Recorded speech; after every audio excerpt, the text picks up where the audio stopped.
Olá, bom dia. Nós vínhamos trabalhando sobre o território brasileiro, né?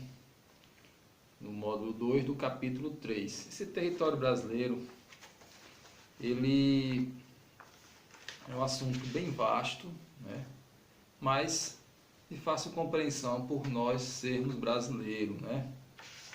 E para o desenvolvimento, para o crescimento desse território, se dá em diferentes fatores, em diferentes momentos, até os nossos dias atuais. Mas como assim? Desde a sua ocupação até o princípio de crescimento pós era Vargas, né? Ou seja, na era Vargas ou praticamente pós regime militar. Hoje nós vamos tratar um pouco sobre o que Vargas fez também, né, de certa forma, e foi a questão do transporte, né? Era Vargas, o Brasil deu um crescimento nesse sentido de escoamento de produção, né? Ou seja, da parte logística. Todo bom trabalho empresarial, ele tem que ter uma logística. O que seria isso? Se você produz uma caneta, né? Para vender essa caneta, você tem que ter cliente. E cliente precisa de comodidade. O que seria isso? Facilidade em comprar. Ou seja, se a caneta está sendo produzida em São Paulo, para vir para Delmiro Gouveia, ela tem uma rota, ou seja, tem que fazer um escoamento até chegar aqui na cidade de Delmiro Gouveia.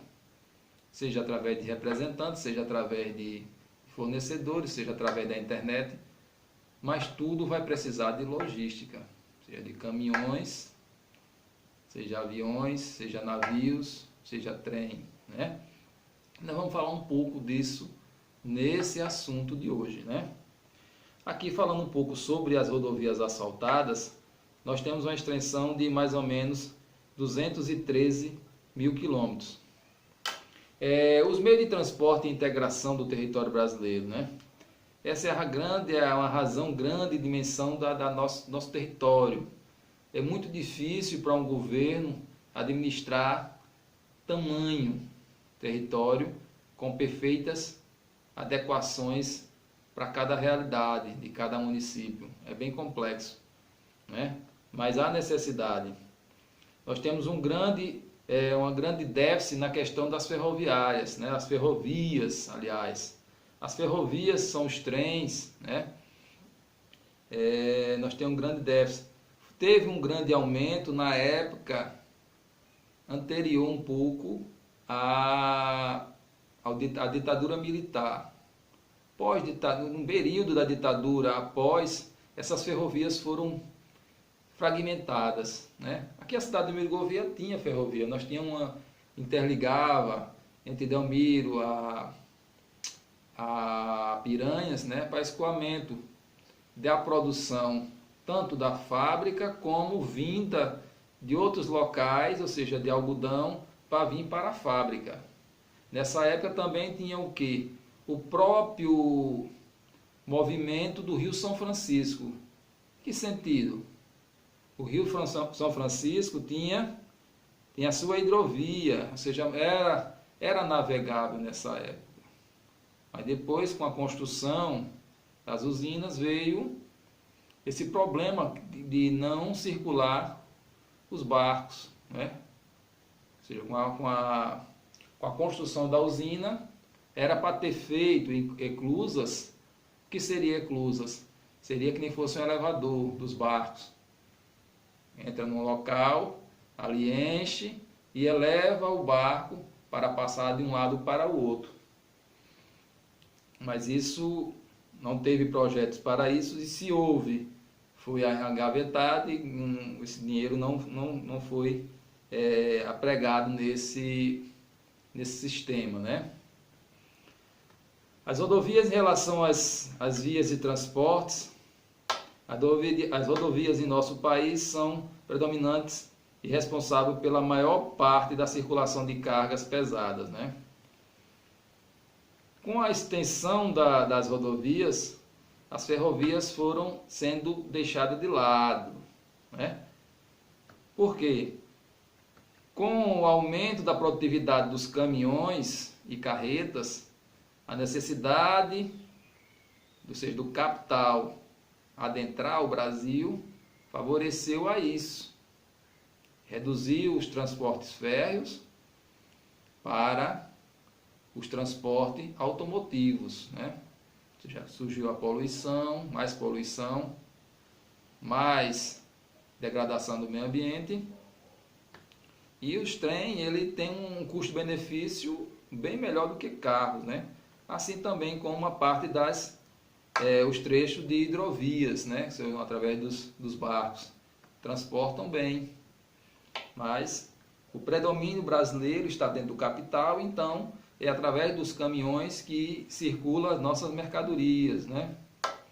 A responsabilidade de construir, se nós estamos na página 363 do módulo 2, no capítulo 3. A responsabilidade de construir e manter a conservação das rodovias em nosso país é do governo. No entanto, a extensa rede rodoviária do Brasil apresenta um aumento de muitos problemas. Os principais deles são a má qualidade do asfalto, sinalização ineficiente e ausência de acostamento em grande parte das estradas. O gráfico ao lado mostra as condições da nossa rodovia. E que é muito pouco produzido nesse sentido. Se gasta muito com imposto para a melhoria dessas estradas, porém esse dinheiro não é diretamente colocado nessas rodovias, né? Aí o governo tem concedido a empresas privadas a possibilidade de explorar mais rodovias brasileiras por meio de pedágio pagos pelos usuários. Em contrapartida, essas empresas investem na manutenção dos trechos a elas concedidos. Interessante é isso, né? O governo cede parte dessas rodovias, mas porém não reduz a questão dos impostos, né? Porque a questão dos impostos dos carros, motos, são direcionados para manutenção e condicionamento melhor dessas rodovias. Porém, isso é deixado de lado e cada vez mais nós pagamos mais impostos. Já as ferrovias e hidrovias brasileiras, a rede ferroviária brasileira desempenhou um importante papel no nosso país, principalmente durante a fase áurea da produção cafeeira até a década de 30, né? O Brasil investiu na construção do sistema ferroviário, com o objetivo de escoar a produção de grão, sobretudo no café, né? Desde então, a malha ferroviária brasileira tem se mantido praticamente a mesma, encontra-se precária e mal distribuída no território. A utilização de hidrovia no Brasil também é bastante limitada, mesmo apresentando grande potencial hídrico, nós temos muito, uma rede fluvial de aproximadamente 41 mil quilômetros, muito pouco, apenas 21 mil quilômetros são utilizados em hidrovias ou trechos navegáveis. Bem, esse é um assunto bem simples de compreensão, né? Espero que tenham compreendido, mas qualquer dúvida vamos tirando no decorrer da aula.